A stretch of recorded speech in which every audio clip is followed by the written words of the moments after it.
Fala aí, Tricolor, aqui em tela com vocês aqui, direto da Vila Valqueire. Tô aqui caminhando rumo à academia e resolvi abrir aqui esse vídeo, trocar uma ideia com vocês rapidamente aqui. Enfim, falar coisas aleatórias, né, sobre tudo aí, né? Nosso vídeo de toda semana, se eu puder, eu sempre faria um vídeo assim por dia, né? Só de opinião, só de troca de ideia com vocês. Às vezes dá vontade de fazer isso. Até abrir mesmo uma live, mas live nem sempre dá, ainda mais da rua, é mais complicado, né? Eu vou procurar fazer de vez em quando uma live da rua, mas só de poder estar aqui trocando uma ideia já é alguma coisa legal nesse VaptVupt nosso aqui. E assim, eu ando refletindo muito, né? Interagindo com vocês nos chats da vida, né? A gente interage muito, a gente conversa muito sobre o Fluminense, sobre o momento do Fluminense. Um 2024 aterrorizante, né? Muito difícil. E eu acho que esse 2024, além de estar sendo muito difícil para nós, dentro do campo, a gente jogando, o que tem contribuído para ele ficar ainda mais deplorável e mais difícil é o bom desempenho dos nossos rivais, né? Sobretudo o Botafogo e Flamengo. O Botafogo finalmente aí, com as conquistas que estão próximas, claro que ele tem que ganhar do Atlético a final da Libertadores, é fundamental para ele que ele ganhe, para ele entrar de vez aí no rol dos gigantes. Querendo ou não, conquista é importante, né? Eu vejo o Botafogo como um clube muito grande, mas eu acho que essa Libertadores para o Botafogo é fundamental, assim como era para a gente. Então acho que esse momento do Botafogo e o momento do Flamengo, mesmo com todos os problemas que o Flamengo enfrentou na temporada, o Flamengo hoje é finalista de uma Copa do Brasil, com grande chance de ser campeão, venceu o primeiro jogo por 3-1, ficou numa situação bem confortável para o segundo jogo lá em Minas contra o Atlético Mineiro. Então o Flamengo e o Botafogo despontando, o Vasco fazendo um campeonato brasileiro sem sustos, mesmo com um time, diria até inferior ao nosso, faz um campeonato sem sustos. E isso também, de certa forma, pra gente pesa, né? Pesa a gente tá nessa situação e os nossos rivais bem. Então, junta tudo isso a má atuação do Fluminense na temporada, um péssimo 2024, que era um 2024 de grande expectativa, que acabou virando um 2024 de grande trauma, né? O bom momento dos nossos rivais. Então juntou tudo, cara, juntou a porra toda. Essa que é a realidade. Eu acho que isso está pesando muito pra a gente estar aqui reclamando e sofrendo muito com esse ano difícil do Fluminense. Mas assim, o torcedor é passional, né? Ele age muito pela emoção, muitas vezes coloca a sua razão de lado e age de uma forma muito intempestiva. E até por isso que quando um dirigente de um clube ele é amador, e aí a gente está falando do Fluminense enquanto associação, ele tende a tomar medidas muitas vezes equivocadas, né? Porque ele age como um torcedor. E é difícil separar, né, o torcedor do profissional. Por isso que eu defendo muito, numa gestão associativa, que você tenha um administrador para gerir o futebol com liberdade para gerir o futebol, né? E eu defendo muito esse modelo de gestão com um profissional à frente. Mas eu estou falando isso tudo por quê? Porque agora o principal debate no nosso meio é a questão da SAF. A SAF virou o grande debate. E para a maioria esmagadora da torcida do Fluminense, a SAF virou a grande panaceia, na verdade, para salvar o Fluminense da desgraça, né? Porque na visão de muitos, o Fluminense só vai voltar a ganhar título se ele for uma SAF. Faz sentido, embora seja algo muito trágico, se a gente pensar que a gente acabou de ganhar uma Libertadores sendo uma associação. O Fluminense acabou de ganhar uma Libertadores sendo uma associação, né? Ele é uma associação sem fins lucrativos e é o atual campeão da Libertadores, campeão da Recopa. Então, será que o discurso de que não ser uma SAF vai fazer o Fluminense não ganhar mais? Eu tendo a dizer uma coisa que vai parecer contraditório. Eu já falei sobre isso, eu não gostaria que o Fluminense virasse uma SAF, eu gostaria que o Fluminense fosse uma associação sem fins lucrativos, porque eu acho que dá sim para uma associação bem gerida ser um ser forte como o Flamengo é. O Flamengo demonstra isso para todo mundo ver.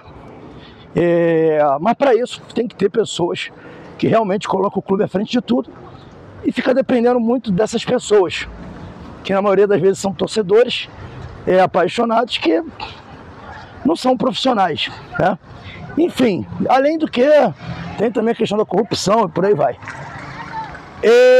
Só que acontece, o advento das SAFs é algo novo no futebol brasileiro, né? A gente está aí com a primeira SAF consolidada, que é a SAF do Botafogo. Primeira SAF consolidada. Vale lembrar que o Cruzeiro e o Vasco também implantaram suas SAFs no mesmo período que o Botafogo implantou dele. Só que com uma diferença, foi no mesmo período, mas não teve o preparo que o Botafogo teve, né? O Botafogo veio trabalhando sua ideia de SAF há pelo menos 3 anos. 3 anos que o Botafogo veio preparando o seu projeto de SAF. Enquanto isso, o Vasco fez a sua SAF em menos de 6 meses, sem muito critério. O Cruzeiro vendeu a SAF no desespero, não teve um preparo para virar SAF, vendeu no desespero, estava desesperado, endividado, então não foi uma SAF preparada como a do Botafogo. O do Bahia, sim, foi uma SAF pensada, estudada e planejada, e está tendo um relativo sucesso, porque o Bahia não era clube de ficar na primeira divisão, e o Bahia hoje é um clube que fica, não está ganhando título, mas está estável na primeira divisão, está lá, o Bahia está lá, né? Enfim, realmente, com o advento das SAFs se implantando no futebol, agora tem o Atlético Mineiro também, esqueci de falar, tudo indica que vai ficar muito difícil competir com os clubes que for SAF, por um motivo muito simples: a grana, né? Vocês veem que os times argentinos, que sempre foram soberanos na Copa Libertadores da América, hoje lutam para chegar numa semifinal e chegam só Deus sabe como, e sabendo que vão perder. A gente viu o River Plate ser engolido pelo Atlético, o Fluminense ganhou o Boca só chegou na final porque Deus quis, e o Fluminense foi muito superior ao Boca na final. Por quê? Porque o poder aquisitivo está aqui no futebol brasileiro. A grana, o dinheiro manda em tudo, gente. A mola mestra do mundo é o dinheiro. Então, onde tem o dinheiro, tem a soberania. E realmente, com o advento das SAFs, vai ficar cada vez mais difícil para os clubes que não têm, que não são superavitários, disputar grandes conquistas. Desses todos, o único clube associativo estruturado no Brasil é o Flamengo. É o único que tem condições de competir com as SAFs. O Flamengo está arrumando para um projeto similar ao do Real Madrid. O Flamengo tem muito potencial, o Flamengo tem muita torcida. Isso faz toda a diferença, né? O Flamengo tem muito marketing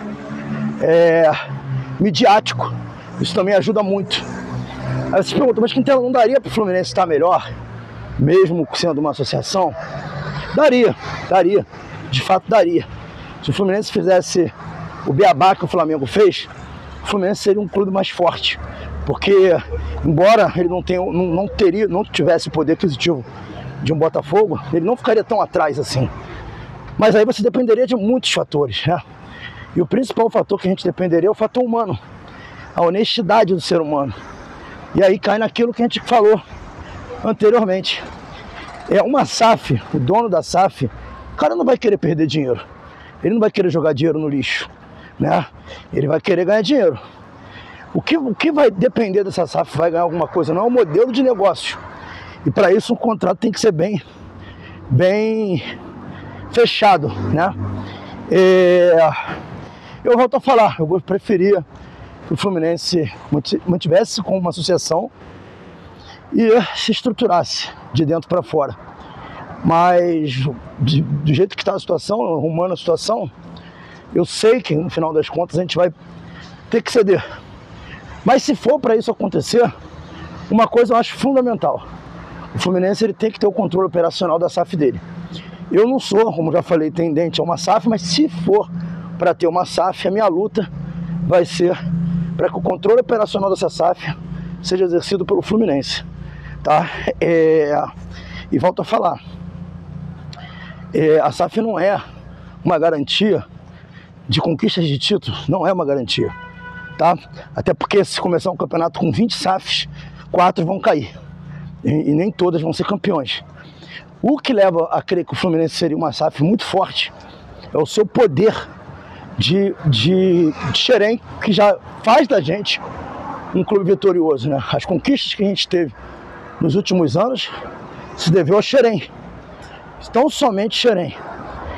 Então assim, volto a falar, se for para pensar numa SAF, tem que ser uma SAF com controle operacional. E outra coisa, galera, muito cuidado como querem negociar o Fluminense, muito cuidado como querem pensar a SAF do Fluminense.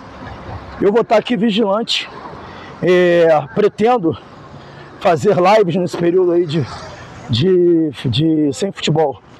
Pretendo fazer lives sobre SAF, estou correndo atrás de pessoas especialistas para a gente fazer uma mega de uma live tratando desse assunto. Estou estudando muito, estou lendo novamente a lei da SAF, comprei um livro muito bom, né? Eu tinha lido aquele Sociedade Anônima do Futebol, do Erlan Simões. Agora eu estou lendo um livro muito bom, que são os impactos do clube empresa. Livro barato, está na Amazon, R$36. Estou lendo esse, comecei a ler esse livro e estou tentando me especializar, ficar cada vez mais capacitado para ter um debate mais justo, mais honesto, mais forte. Agora, vamos com calma. Essa questão de SAF não é uma panaceia. A gente tem que pensar isso de uma forma serena, de uma forma tranquila, né? Porque não dá para fazer as coisas correndo, sem critério e tratando isso como uma espécie de antídoto, ou remédio, ou vacina, ou uma salvação, ou um ser que vai cair do céu e vai salvar a nossa vida. Não podemos tratar algo tão sério como o clube que a gente ama dessa forma. A gente precisa ter muito cuidado para lidar com isso, tá? Então, sobre esse assunto, eu quero convidar vocês à reflexão. Comenta aqui embaixo o que vocês acham dessa questão da SAF, esse assunto que eu estou trazendo para vocês aqui, a opinião de vocês. Vamos trocar uma ideia aqui embaixo, resenhar. Aguardo vocês falando aqui para a gente conversando. Um abraço, galera. Saudações.